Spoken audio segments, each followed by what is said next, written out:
Back in 2018, John Graham Poole and I launched our little publishing house, Harp, the People's Press, and it's dedicated to the healing arts and arts for health equity. I think when we began in 2018, we knew that the healing arts were far-ranging, but I don't think that even we could have imagined just in 2 short years how many different media and different authors have participated in the HARP project and bringing the healing arts to the attention of a larger readership and viewer. Our first publication was the People's Photo Album, and it was a genealogy of the Antigonish movement. And of course, HARP is headquartered right in Antigonish. I'm going to talk to you today about my my children's book, which couldn't be more different, really, than that first publication, the People's Photo Album. I'm calling it a children's book, but it's really an intergenerational book. It's called Hmmm, the Humdinger. And I was inspired to write it at a workshop for Arts Health Antigonish, in which Sherry Fitch was the facilitator, and she asked all of us in the group to take a letter of the alphabet and write a poem or a story about it.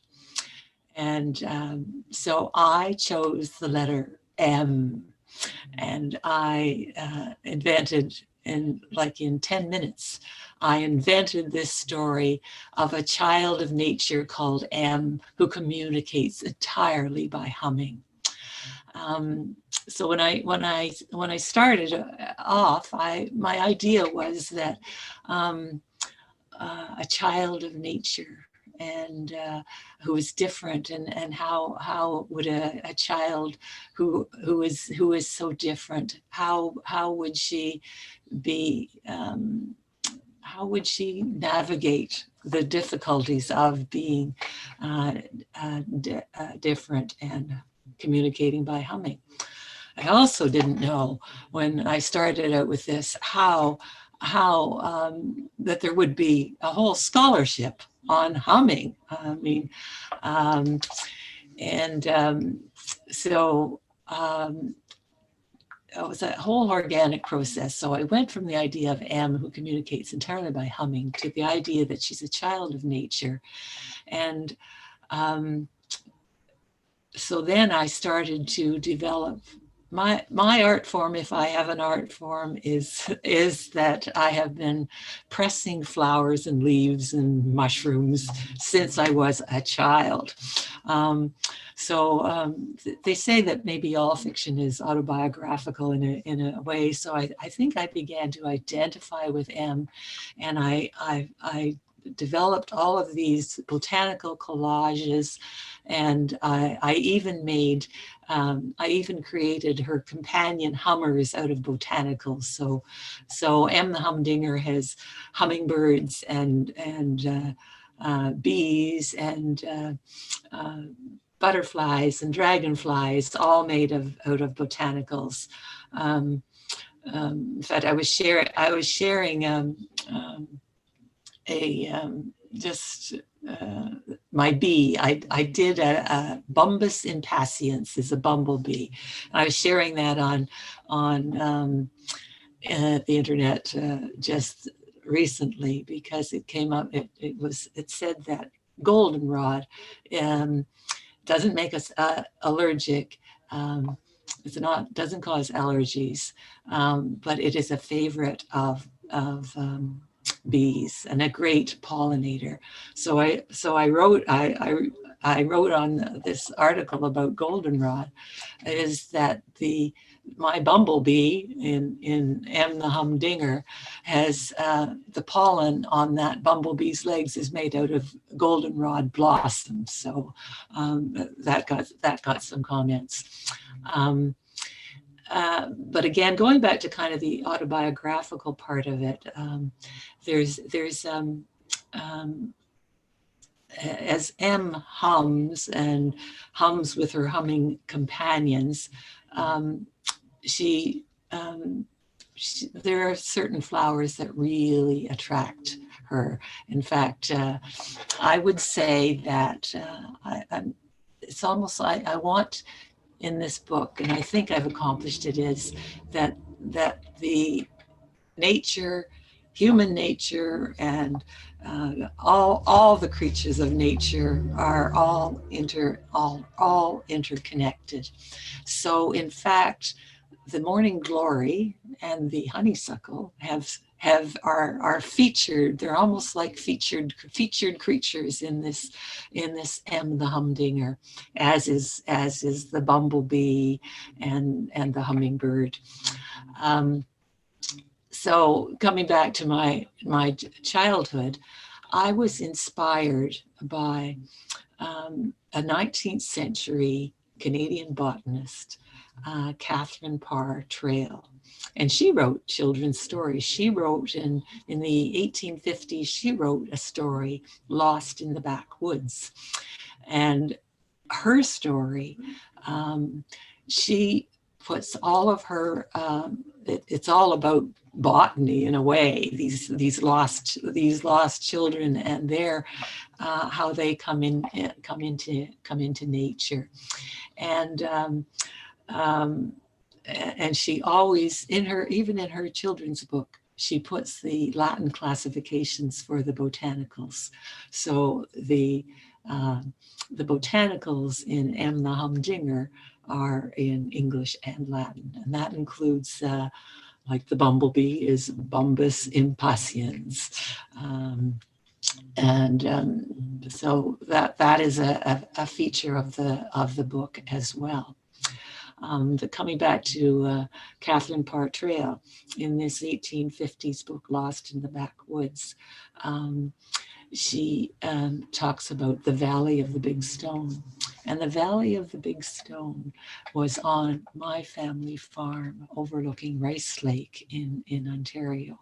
So I borrowed from Catherine Parr Traill the Valley of the Big Stone, and M. the Humdinger and her humming companions visit the Valley of the Big Stone. So that's a feature. I should say that my background is in adult education. I've never written a children's story before.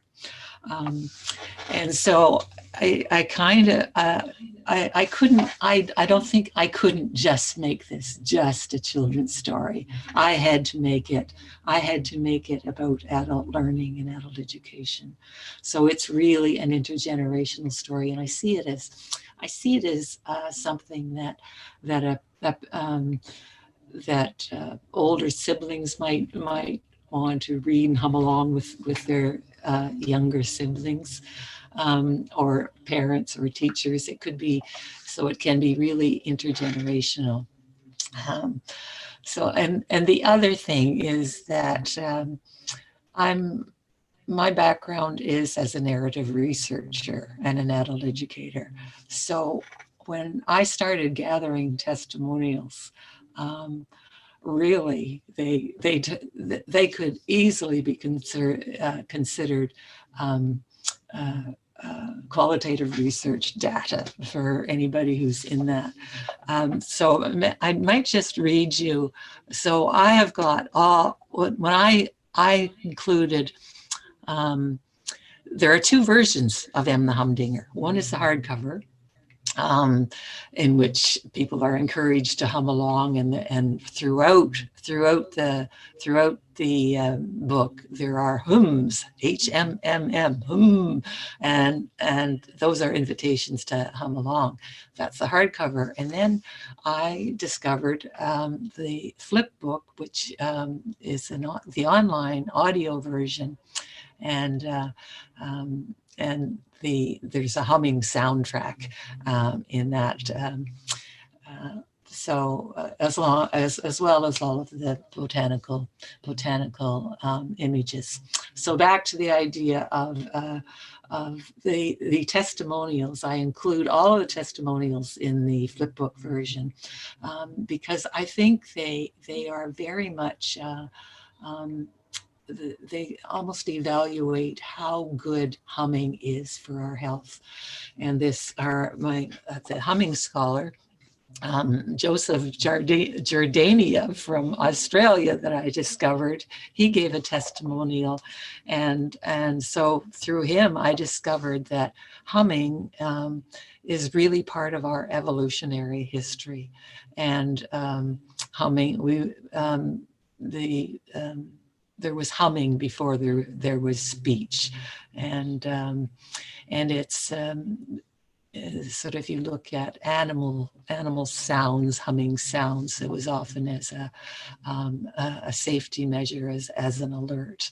And when we hum,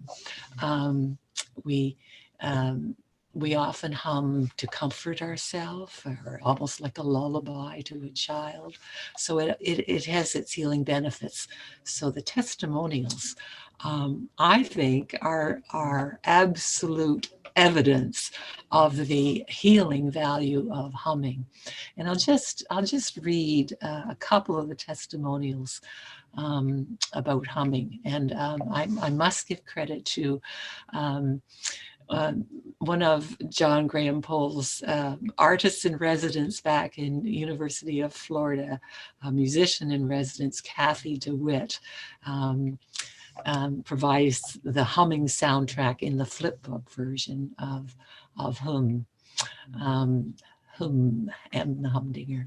So I'm just going to give you I'm just going to read a testimonial to the hum, particularly to the humming. This is from Jane Hall. She's a nature artist and has written The Art of Embroidered Butterflies. And she says, how to sing the praises of this wonderful book? Why? Simply by humming. As I turned the pages of this story, delighting in its gentle narrative and playful pressed flower illustrations, I began to hum deeply and contentedly. So much so that it tickled my heart. Indeed, so much so, I reread it over and over again.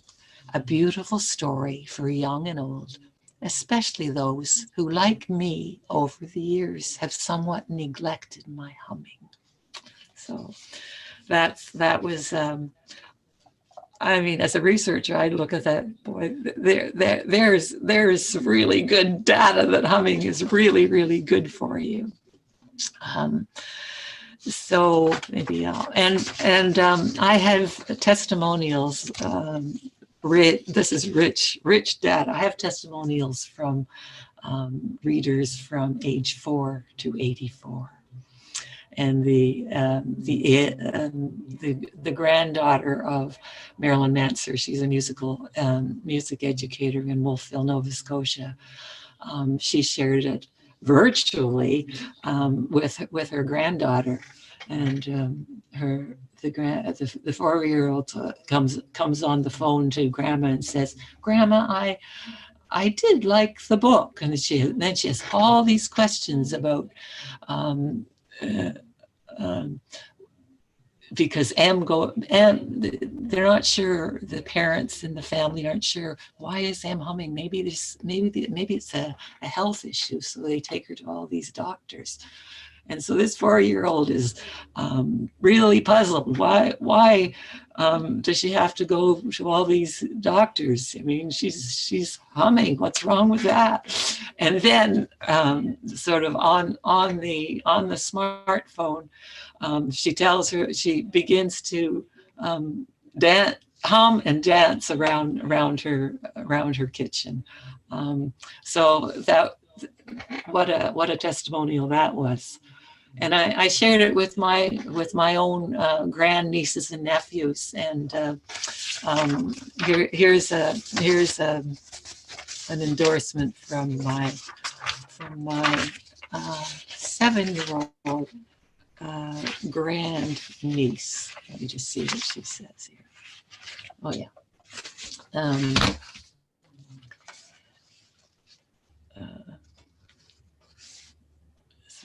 I liked the story because it is for kids. I thought the reader used good expression. Kudos to John Graham Poole. I liked how the story had a good message in the end about M, that it is okay to be different. So, I mean, I couldn't have invented a better testimonial, because that's where I started. I started out thinking, I want to tell a story about a child who is different, and how a child is different navigates the world, and of course that developed in how the healthcare professionals work with a child who is different. Yeah, so, and then I think maybe my final endorsement. I mean, again, this is data. I have an endorsement from a cat. this really amuses me, because Ellen Desanayake is a evolutionary anthropologist, and she has written several books, all that center on the idea that we are hardwired for art. So when she gave her testimonial, she says, first of all, Ellen Desanayake says, Hmmm is like no other book in several ways. First of all, its story is as different as its heroine, whose name is M. She hums beautifully and musically. And she said, and she says it's an innovative and original contribution to the field of the arts in healthcare and music therapy. And its gorgeous floral pictures and beautiful sounds put the findings of arts in healthcare into practice. And M's experiences make clear that most people today live in vocal deserts. Humming, like music and immersion in nature, are good for us. They heal. So again, I couldn't have asked for what I hoped would happen happened, and she affirms it. But this one I wasn't surprised. I wasn't expecting. As I was listening, this is Ellen writing, as I was listening to 8 p.m., the computer in my bedroom, my cat, who had been sleeping in the living room, came in and jumped up on the deck beside me, as she often does. She heard a hum and immediately became alert and looked at the screen with interest, then outside the window behind it. As other hums sounded, she got up and looked behind the computer. Throughout the story, whenever there were longest stretches of to her, boring people language, she sat, lay down, and went back to her usual thoughts. But when the various hums began again, she showed interest and looked at the screen. So I wonder how many people have had testimonials from a pussycat whose name is Kisa. That must give him credit.